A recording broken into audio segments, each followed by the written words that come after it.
Hello friends. तो as we know कि IPL का इख्तिताम हो चुका है अभी, और KKR are the new IPL champions. और इस बार का जो टाइटल है वो केकेआर ने क्लेम किया है, and they have one IPL for the third time, और बिग थ्री का वो हिस्सा बन चुके हैं अभी। तो अगर इस आईपीएल की बात की जाए, इस बार का जो आईपीएल रहा है आउट एंड आउट, पूरे आईपीएल के सीज़न का रिव्यू किया जाए, तो I think this has been the most disappointing season I ever seen. क्योंकि इस सीज़न में हमने ऐसी चीज़ें देखी जो कि कभी नहीं देखी थी। सबसे पहले तो जो हाई स्कोरिंग थ्रिलर्स हुए, मतलब थ्रिलर्स मैं उनको नहीं कहूँगा, हाई स्कोरिंग कॉन्टेस्ट आप कह सकते हो, क्योंकि कंपटीशन को डिमोलिश किया गया है पूरी तरह से। जिनमें से अगर हम पॉइंट आउट करें, पॉइंट टू पॉइंट चीज़ों को देखें इसमें, तो सबसे पहली तो बात है जो वो तो ये है कि जो स्ट्रक्चरली अगर हम स्टेडियम्स को देखें इंडिया में, तो वो पहले से जब से बने हैं तो बहुत ज़्यादा बड़े ग्राउंड्स हमें नहीं देखने को मिलते आईपीएल में।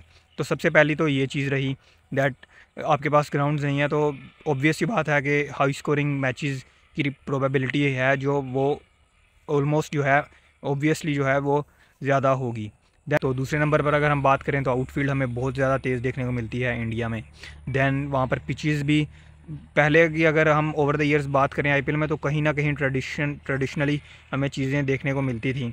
ऐसे ग्राउंड्स थे कुछ चेपॉक जैसा कि लखनऊ, दैन जयपुर, जहाँ पर स्पिन फ्रेंडली कंडीशंस होती थी और बॉलर्स को काफ़ी मदद मिलती थी, और लो स्कोरिंग मैचेस रहते थे। लो स्कोरिंग, ऐसा नहीं कि लो स्कोरिंग बोरिंग मैचेस हों, बट बहुत इंटरेस्टिंग मैचेस हमें देखने को मिलते थे। बट इस बार जो दो तीन आपके पास स्टेडियम्स थे जहाँ पर मैचेस होते थे, बॉलर्स के लिए हेल्प मिलती थी, उनको भी आपने पूरी तरह से स्वैप आउट करके उनको भी बैटिंग फ्रेंडली कंडीशंस बना दिया। दैन अगर हम सबसे बड़ी जो वजह रही है इस बार एक कंपटीशन के डिमोलिश होने की, वो रही है इम्पैक्ट सब्स्टिट्यूट का आना। पिछली बार भी हमने देखा था, लेकिन पिछली बार शायद इतना जो है वो उसका असर नहीं पड़ा था इम्पैक्ट। बट इस बार जो हमने इम्पैक्ट सब्स्टिट्यूट का जो क्विक या फिर आप इमीडिएट उसका जो असर कह सकते हो, वो ये रहा है कि बैटर्स को पूरी तरह से फ्रीडम मिली।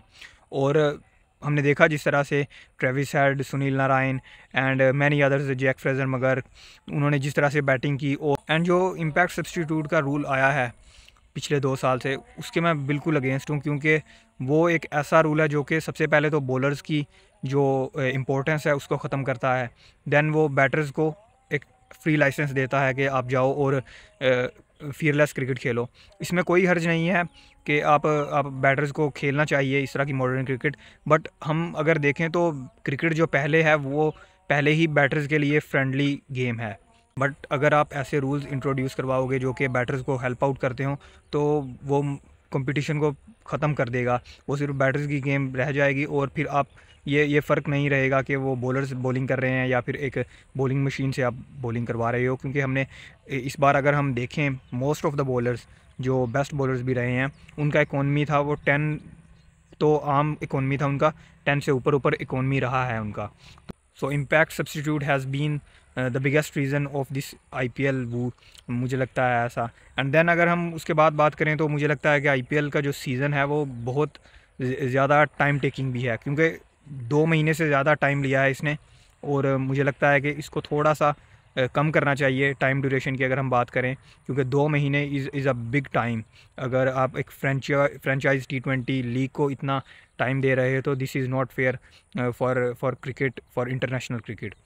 तो इस तरह से अगर मैं अपनी पर्सनली बात करूं तो मैं बहुत डिसअपॉइंट हुआ हूं इस बार के आईपीएल के सीज़न से। क्योंकि मैंने जितने भी ओवर द ईयर्स आईपीएल के सीज़न देखे हैं, तो मुझे ऑनेस्टली ऐसा लगता था कि IPL is the best league across the world.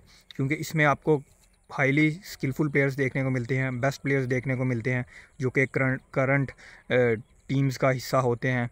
And इसमें कंपटीशन को बहुत ज़्यादा मद्देनज़र रखा जाता है, क्योंकि बेस्ट बॉलर्स भी होते हैं and as well as batters भी बेस्ट होते हैं वहाँ पर।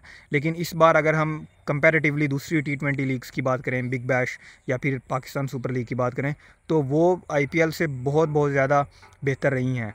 स्पेशली अगर हम पीएसएल की बात करें, तो पीएसएल में 8 से 9 मैचेस ऐसे थे जो कि फाइनल बॉल पर जिनका जो डिसाइड हुए। तो इस तरह से अगर हम दूसरी लीग्स को जिसमें के प्लेयर्स भी ऐसे हम ऐसा नहीं देखते कि best T20 players, overseas players across the world जिसमें पार्टिसिपेट करते हुए नज़र आए, ऐसा भी नहीं है। बट अगर आपके पास एक ऐसी लीग है जिसमें बेस्ट प्लेयर्स ऑफ और रिस्पेक्टिव टाइम आपके पास हैं, बट स्टिल आप वो इंटरेस्ट नहीं अगर आप डेवलप कर पाते, नहीं सस्टेन कर पाते, तो this is a disappointing thing.